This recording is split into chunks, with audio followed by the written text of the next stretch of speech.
per cui non si fanno più, non conviene assolutamente, è autolesionismo puro fare le curatele.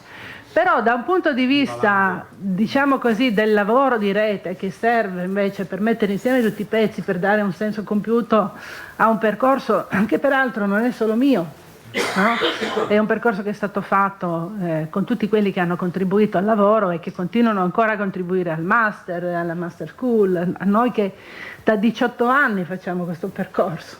La master school è al 15° anno, quindi insomma dire, ne stiamo facendo di strada.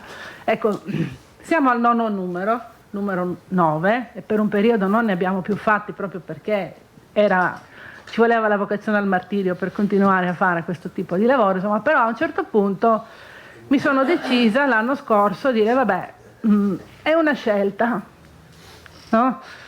Che possiamo mettere nella scelta etica e politica, no? Cioè quella che abbiamo chiamato responsabilità civile. Perché credo che sia importante, appunto, chi era che parlava? Mosca, mi pare, no? Dov'è Guido? Ecco, di trovare un modo per coagulare, cioè bisogna trovare il modo per poi, chiamiamolo vocabolario, chiamiamolo lessico, chiamiamolo framework, no? Attorno a cui cominciamo a ragionare, se non altro per confrontarci. La Master School ha questo senso. La facciamo da 15 anni perché è un appuntamento che vuole avere questa possibilità, vuole offrire e darci questa opportunità.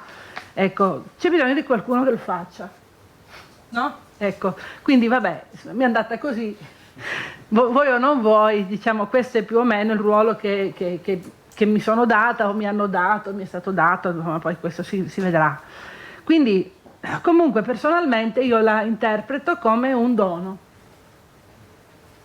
perché dal punto di vista, diciamo, del riconoscimento accademico io dovrei fare un altro mestiere, mettiamola così, però vabbè, così è. Se parliamo di territorio, parliamo di Veneto, qui c'è da lavorare per il resto dei nostri anni. Perché? Io la vedo così, un po' perché come l'ha presa lunga Ricamboni, insomma potrei continuare a prenderla lunga anch'io, però insomma noi siamo in una fase di, secondo me, di, chiamiamola metamorfosi, non la chiamiamo neanche cambiamento, è una roba strana che sta succedendo, no? Chiamiamola metamorfosi, dove c'è un'eredità lunga che arriva da questa subcultura bianca che in qualche modo ha dato qualcosa di sé, si è trasformata in modo schizofrenico. Cioè, subcultura bianca cosa vuol dire? Vuol dire matrice cattolica, quindi sistema di valori cattolico diciamo, della pastorale sociale della Chiesa, quindi che vuol dire poi volontariato, terzo settore, tutto quello che significa, cioè vuol dire coesione sociale, no? Questa componente della sinistra DC che è finita nel PD. E però vuol dire anche privato economico, quindi privato sociale da una parte e privato economico dall'altra. Il privato economico prima, diciamo, conviveva, coesisteva col privato sociale. Oggi non è più così. Il privato economico vuol dire Lega. Che vuol dire? Vuol dire antistatalismo, vuol dire uso delle risorse pubbliche per uso privato. Quindi da quel punto di vista si è perso il senso della comunità. Comunità vuol dire essenzialmente comunità locale, con una logica frammentata del territorio e possibilmente anche con un'assenza del valore della politica come progetto di sviluppo. Oggi il punto qual è? Diciamo, la parola di riferimento, la carta che si sta giocando è quella dell'autonomia, no? Dell'autonomia differenziata, dell'autonomia regionale. E l'autonomia senza progetto di sviluppo non vuol dire nulla. Quindi Quindi, come dire, continuiamo a ragionare con questa onda lunga della matrice antistatalista, della frattura centro-periferia, che non porta e non porta con sé nessuna visione di sviluppo del territorio. Dall'altra parte c'è chi ha invece chi ha ereditato la matrice, diciamo così, comunitaria della pastorale sociale della Chiesa, quindi di Veneto Responsabile, di Banca Etica, di tutti i soggetti che operano attorno al concetto della responsabilità sociale d'impresa, che io con Zamagni preferisco chiamare responsabilità civile, e c'è una differenza fondamentale. La responsabilità sociale non vuol dire assunzione, non vuol dire scelta etica e politica, non vuol dire progetto politico di sviluppo condiviso. No? Responsabilità civile sì, vuol dire io mi assumo la responsabilità, io persona, in prima persona, di fare delle scelte che dal punto di vista dei costi, come dire, possono essere assolutamente, ci sono e sono personali, e che però, come dire, faccio perché per me l'obiettivo è quello del perseguimento dell'interesse generale, del bene comune. La responsabilità sociale non implica automaticamente questo. L'innovazione sociale non vuol dire in automatico regolazione di questa innovazione con la logica della responsabilità civile, quindi della coesione sociale, quindi del valore aggiunto, no? Della scelta etica. Per questo nello schema qua al centro ci sta la responsabilità civile, e non vorrei che si dimenticasse questo aspetto, perché invece è un valore importante che emerge dal libro, no? Cioè dal percorso che è stato fatto sulla responsabilità sociale d'impresa. Detto questo, noi ci troviamo di fronte a questa scelta. Padova è la quintessenza di questa difficoltà a fare sintesi. Perché? Perché c'è l'università che è un pachiderma non meno pesante dell'amministrazione pubblica, essendo essa stessa amministrazione pubblica, 2000 dipendenti, 60.000 studenti, 800 anni di storia. Oggi pomeriggio presenteremo i risultati del laboratorio sulle politiche della casa, sulle politiche per l'abitare, e che fa parte di un pezzettino di laboratorio sulla relazione università-città, di cui nessuno si è occupato in 800 anni di storia, no? Di storia dell'Ateneo. Nessuno si è mai occupato di questa relazione tra università e città. Quindi forse, vuol dire, il fatto di cominciare a farlo vuol dire che si intercetta un bisogno, no? Diffuso. Probabilmente quello che sta cambiando è proprio il bisogno diffuso, cioè non ne possiamo più, diciamola tutta, non se ne può più. Ci sono delle disfunzioni evidenti della pubblica amministrazione, tanto più macroscopiche quanto più si sta in un'area come quella del Veneto centrale, che sappiamo bene essere una delle aree manifatturiere più grandi d'Europa, con un'assoluta mancanza di servizi adeguati e coerenti, non solo per le imprese ma anche per le persone. È appena uscito il rapporto sul consumo di suolo, che è una tragedia per il Veneto. Quindi prima regione d'Italia dove il territorio è impermeabilizzato, vuol dire altro che cambiamenti climatici. Cioè, la schizofrenia è terrificante, no? Perché continuiamo, come dicevi tu prima, no?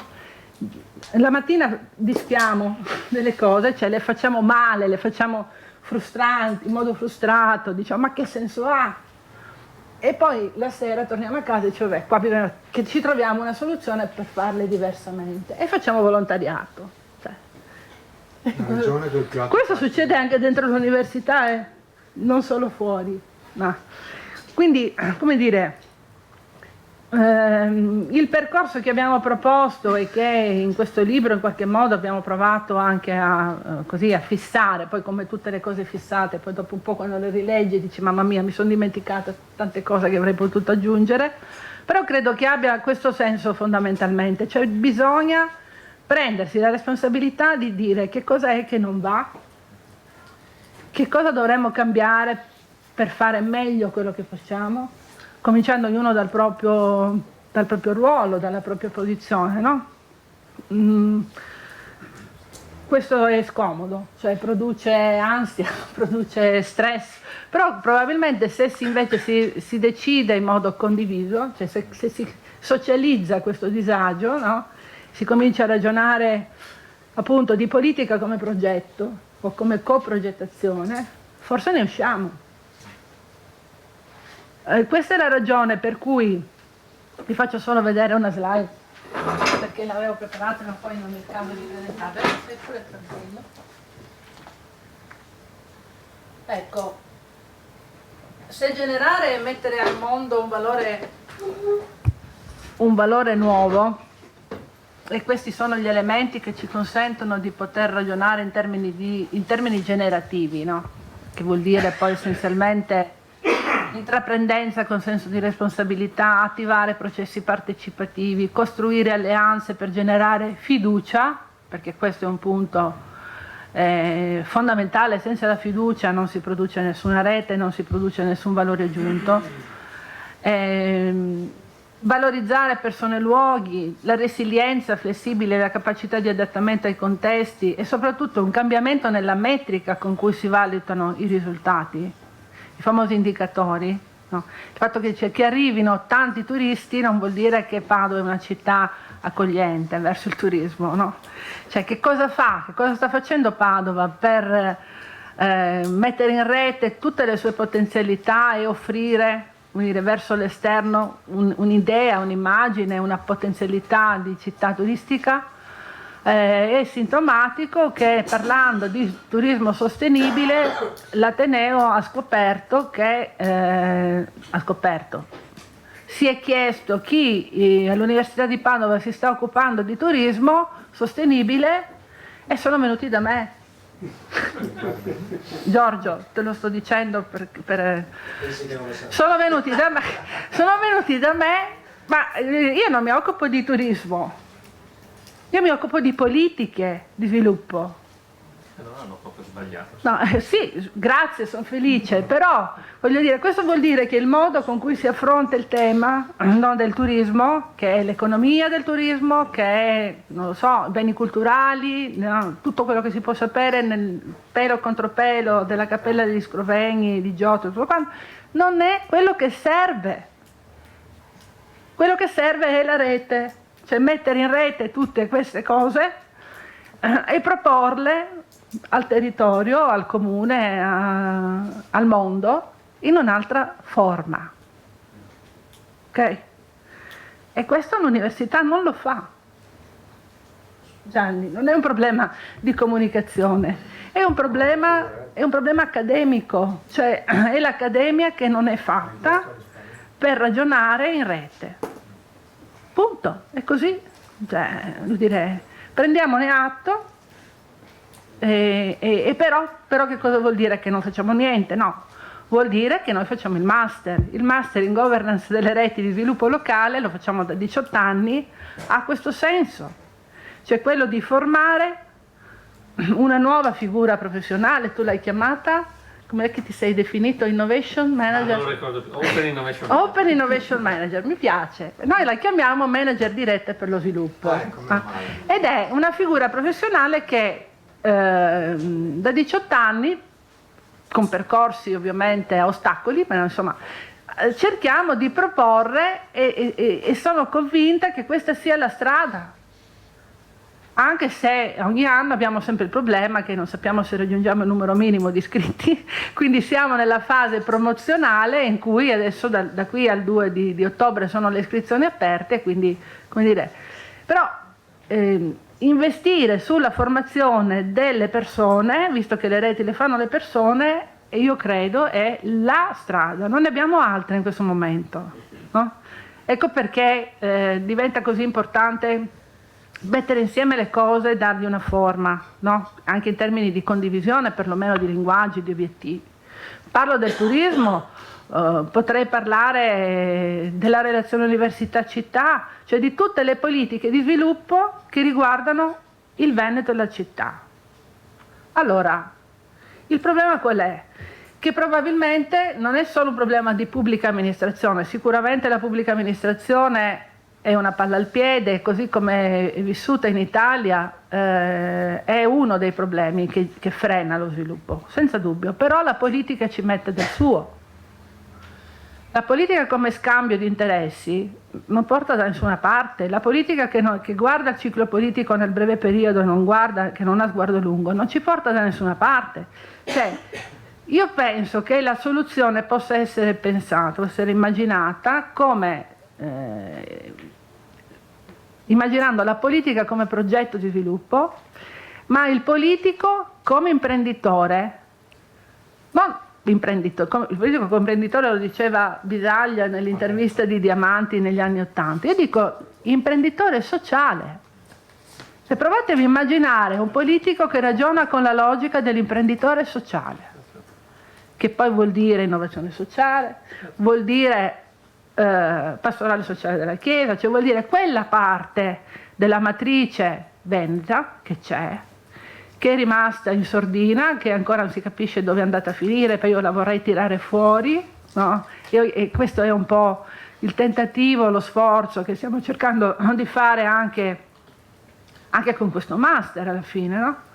Cosa vuol dire imprenditore sociale della politica?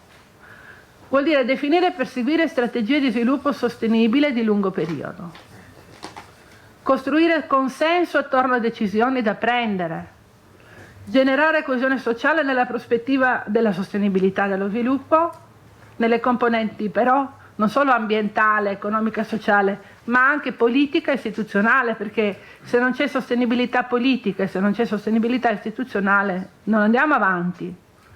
Quindi sostenibilità va bene, ma in tutti i sensi, e poi avere una visione integrata ed ecosistemica del territorio e del suo sviluppo. La visione integrata ed ecosistemica non è che si riceve per grazia divina, si deve studiare per farla, per averla, no? Ecco perché la formazione è fondamentale.